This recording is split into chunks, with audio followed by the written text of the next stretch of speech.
para tiempos complejos. A ver, hablando de la costa, ¿hubo algún debate cuando arrancó la temporada respecto a qué estaba pasando con la temporada? El gobierno se había entusiasmado con algunas playas que se veían con mucha gente a comienzo de año, planteando que había un boom turístico con Scioli. Da la sensación de que los números no avalan ese optimismo, que las cifras del ente oficial de turismo lo que están dando en Mar del Plata es que este año respecto del año pasado cayó un 4,6% la actividad turística en Mar del Plata. Esto es la gente de Axel Kicillof, de las autopistas de la provincia de Buenos Aires, también había dado cifras que daban cuenta de un menor caudal de vehículos yendo hacia la costa atlántica la primera quincena. No acompañó tampoco tanto el tiempo, ojalá que repunte un poco la actividad en la costa, pero se sigue verificando esto de que, todavía sigue siendo, si bien no tan barato como el año pasado, pero más atractivo o compite mucho los destinos brasileños, donde la noticia ahí tiene que ver con el agua contaminada y la cantidad de casos de gente descompuesta. Pero la cuestión es que la actividad está floja también la actividad económica en general. Ayer se conocieron los números del INDEC para la actividad económica del mes de noviembre. Cayó respecto al mes anterior, pero además cayó interanual respecto al año anterior y sigue habiendo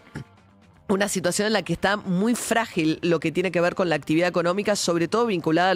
a ciertos sectores industriales. Las actividades que tiran para arriba el número tienen que ver con actividad financiera o la minería, el petróleo, pero sigue siendo muy complicado el panorama en términos de la capacidad instalada, el uso de la capacidad instalada y el movimiento de los sectores de la economía que son más dinámicos. Ayer Milei habló, sobre todo en Davos, de economía. Hizo un discurso bastante difícil de seguir en términos del tipo de razonamiento que estaba haciendo y el tipo de pensadores que mezcló, porque utilizó sus habituales pensadores de la escuela austríaca con algo de, aparentemente en este caso lo ayudó y lo trabajó con, él lo mencionó, y después de Reidel, que es un físico que fue asesor muy cercano de Milei, que todavía es funcionario público. Reidel hizo unas fórmulas matemáticas respecto de los rendimientos crecientes, básicamente para argumentar con términos físicos también que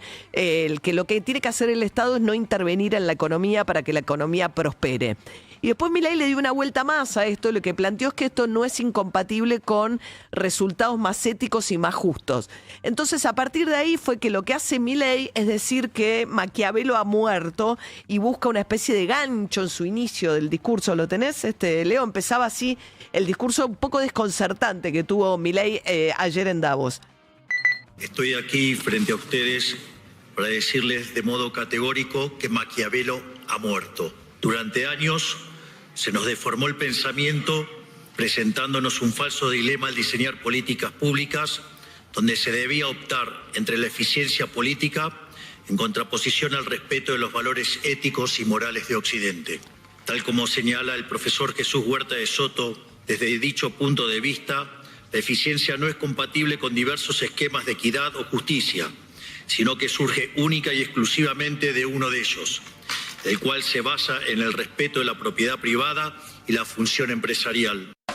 Bueno, acá empezó como una mezcla con el libre mercado, la no regulación, el crecimiento económico y la ética y ser más eficientes. Toda esta mezcla, cuando declara que Maquiavelo murió, es curioso porque Milei hasta hace poquito, cuando anunciaba que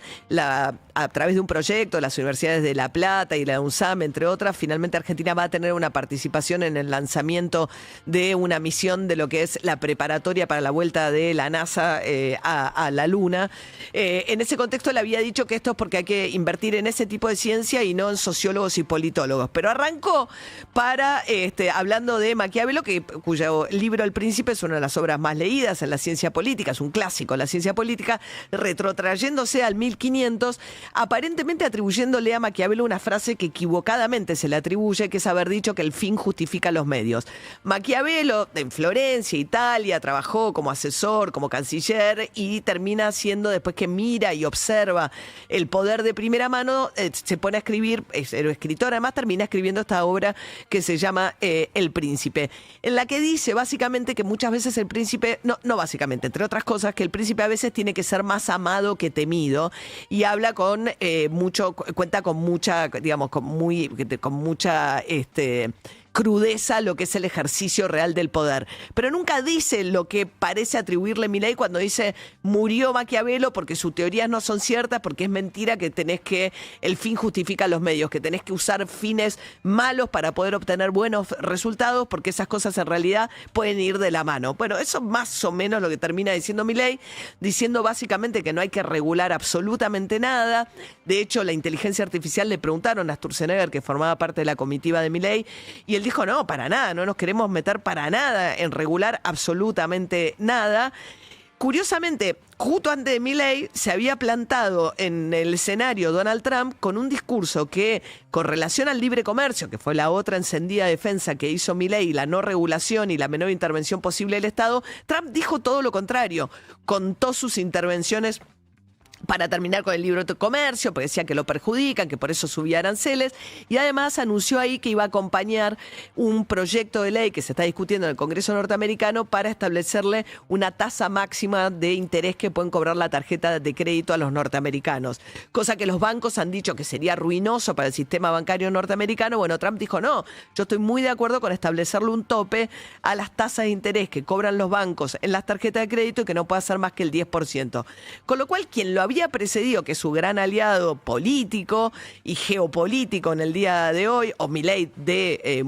la política exterior argentina es básicamente estar alineado con Estados Unidos y con Israel,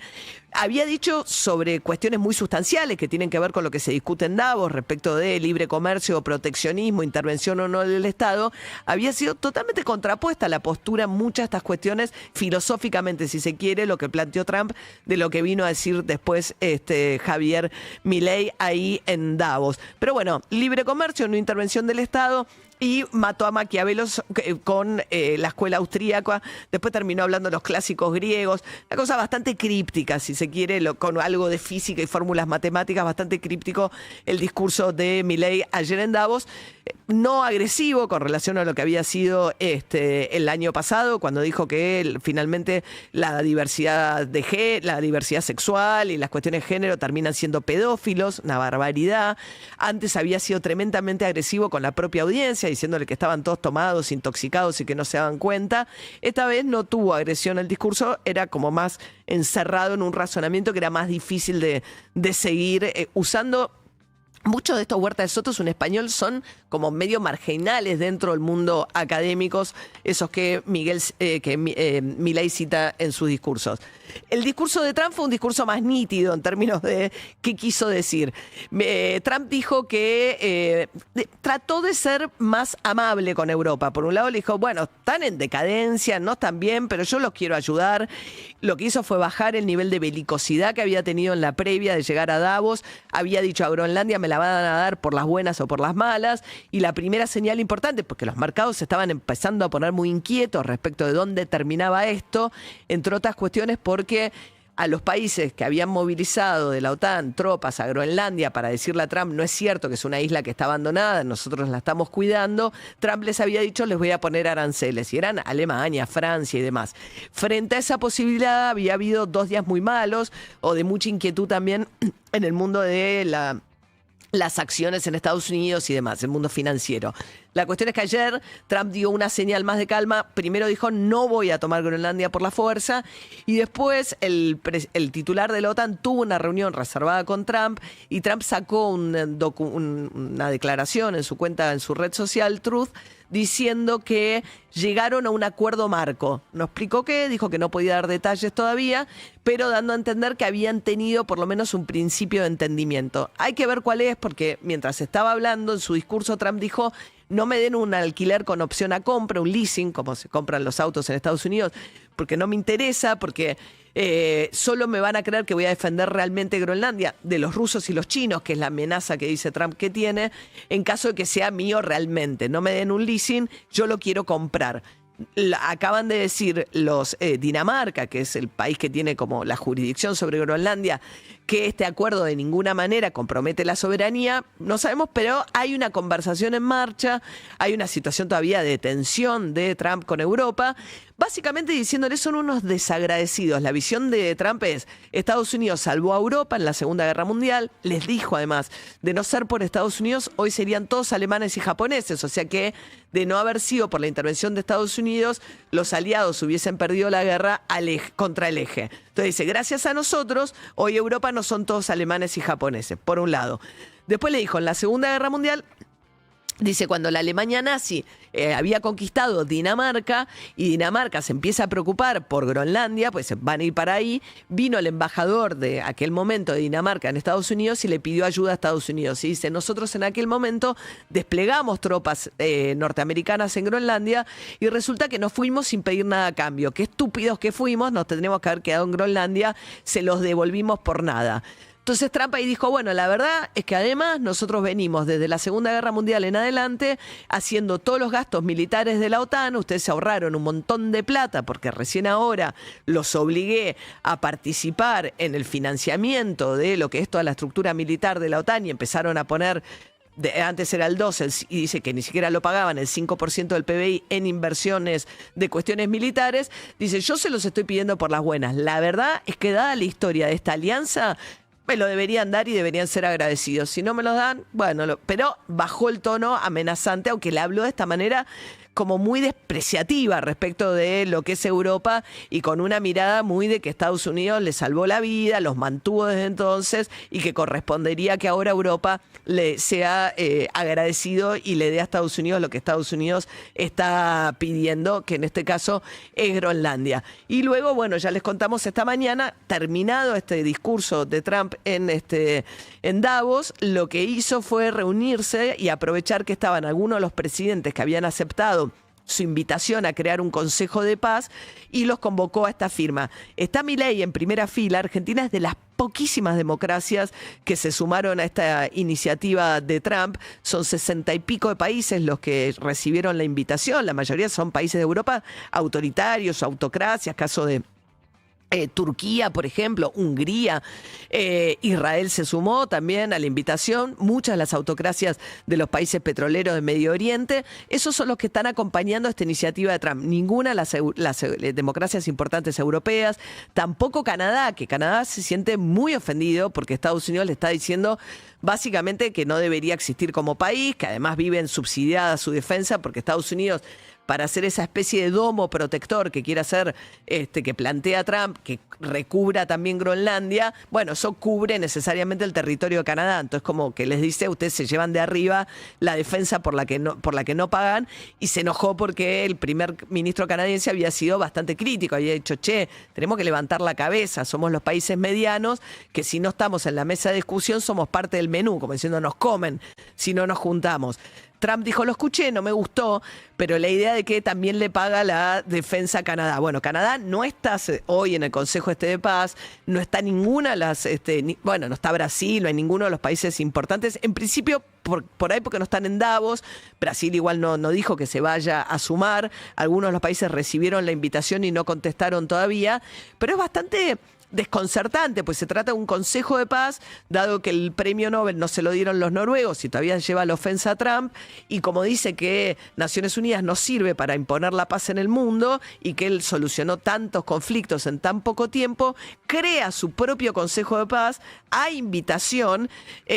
con una misión que no se sabe bien cuál va a ser, y los países europeos dicen, no, pero si ya tenemos un organismo multilateral justamente creado después de la Segunda Guerra Mundial con todos sus problemas, que es Naciones Unidas, ¿qué va a hacer este Consejo de Paz, del cual además se autoproclamó presidente vitalicio